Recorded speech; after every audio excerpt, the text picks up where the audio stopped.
So, Ballon d'Or, let's talk about it because it happens on Monday. It is, of course, the most prestigious individual awards night in world football. It's the 2025 Ballon d'Or ceremony. It's coming to you live from the Théâtre du Châtelet. Real Madrid is preparing another boycott of the Ballon d'Or, and Mundo Deportivo reveals exclusive details. But the biggest surprise comes from Mbappé. We'll also show you what's being said about Pedri and Yamal. Subscribe to the channel and help us reach 500 subscribers. With the end of the first round of the Champions League, all eyes now turn to Paris and the Ballon d'Or gala. Curiously, the two favourites for the award, Ousmane Dembélé and Lamine Yamal, both missed their opening European games due to injury. Dembélé suffered a thigh muscle injury and will be out for several weeks. Lamine has been dealing with back pain and discomfort, expected to miss at least 3 matches for Barca. Even so, both are expected to be recovered in time to attend the event in Paris.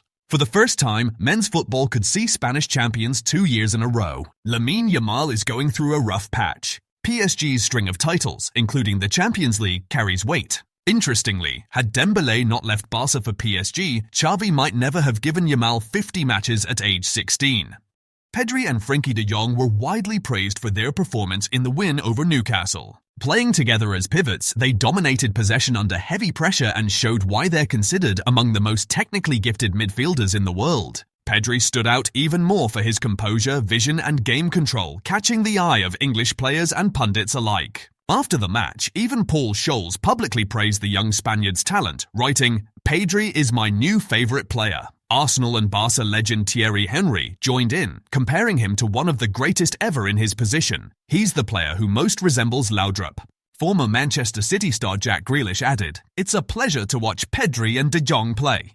Even before kickoff, Eddie Howe had pinpointed Barcelona's brain, Pedri. For the Newcastle manager, neutralising the young Canary Islander was the key to breaking down Barca's engine. From the opening whistle at St James's Park, the plan was clear. Pedri was swarmed by aggressive marking, especially from Joelinton, who seemed tasked with suffocating him. Yet the number 8 held firm. Not only did he maintain his passing accuracy, he also forced his marker into a booking. As the match went on, the picture flipped. Pedri began finding space, dictating the tempo and threading passes between the lines. Not even Bruno Guimaraes coming on to mark him changed things. The Spaniard grew into the game, took control of midfield alongside de Jong and produced Barca's best moments. When Barcelona really pressed in the second half, Newcastle struggled with the ball retention. It was all a little bit rushed, so it was coming straight back. When Newcastle pressed, Don mentioned it, Frenkie de Jong and Pedri, even under pressure, were able to take the ball in, pop it around the corner, play it out to Koundé, play it back to the centre-half, take up a good position and get them out of that hole, get them out of that press.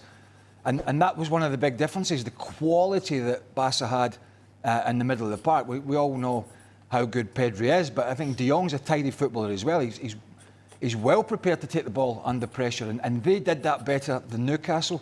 And it's one of the reasons that they got so much possession. In the second half and extra time, his influence was total. Under maximum pressure, he slipped past challenges with ease, kept the ball glued to his feet and gave the team breathing room. The highlight came in the closing minutes. With Newcastle desperate for an equaliser, Pedri managed every possession with ice-cold composure, switching play and killing the clock without losing the ball. Today, at just 22, the Canary Islander is simply irreplaceable in Hansi Flick's system. His fitness and football IQ are the pillars of Barcelona's possession game, and maintaining that level is essential for the club's ambitions.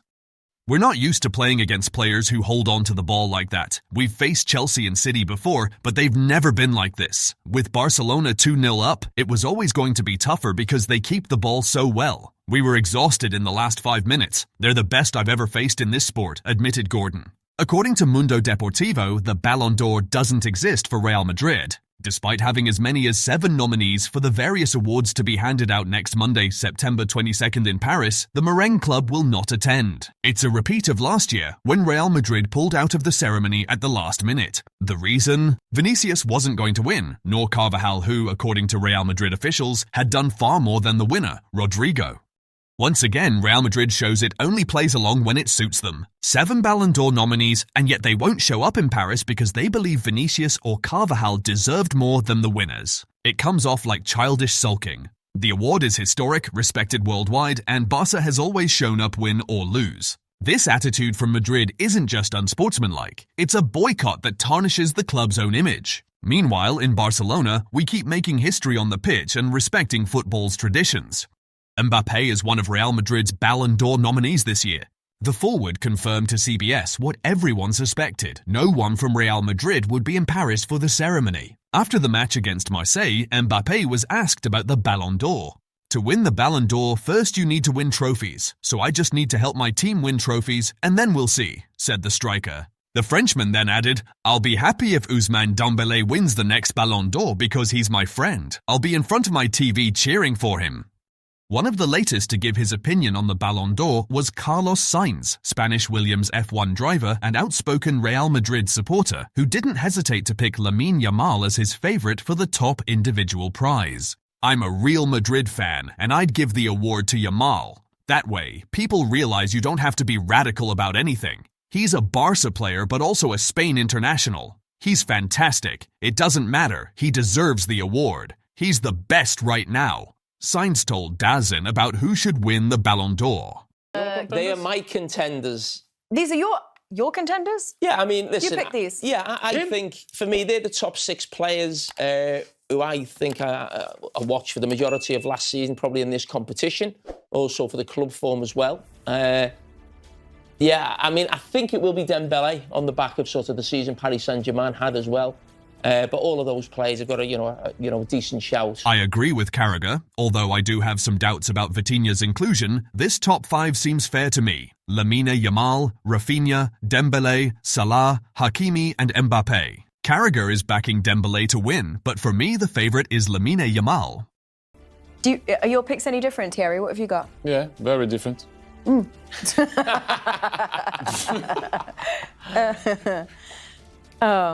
Those are my 6 contenders. the Champions League performance is what clinches it for you? I don't even have to talk. Just looking at the picture, that's enough. Oh, there we go. Let's watch him in action, shall we? He was the difference. We can talk about a lot of players, but for me, he's, and he should be, and I hope he will get it. I remember saying when Paris Saint-Germain played the Man City and he was on the bench, Mbappé was on the bench and he came on, I said, if these guys ever find a way to finish what he starts, he is the best player, he will be, and he can be the best player in the world. Obviously amongst a lot of players, but this year, I think he will be crowned the best in the world this year. Then it's a long battle afterwards, but for me, 1, 2, 3, 4, 5, 6. It's easy to understand Thierry Henry's fondness for his fellow Frenchman and former Barca player Dembélé, but that doesn't make him an automatic winner. There's a strong chance Lamine Yamal could surpass him.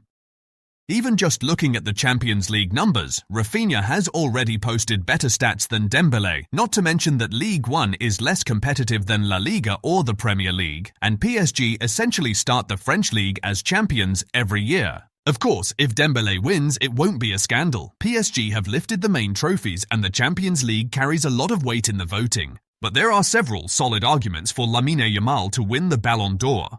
Age and impact. At only 17, he's already a key figure for both Barcelona and the Spanish national team. Consistency in big games, delivers in Champions League and La Liga matches. Impressive numbers, goals, assists and direct involvement in decisive plays surpass established veterans. Influence on the team. His movement and reading of the game transform Barca's attack. Historic potential. Would be the youngest ever winner, symbolising the renewal of world ball.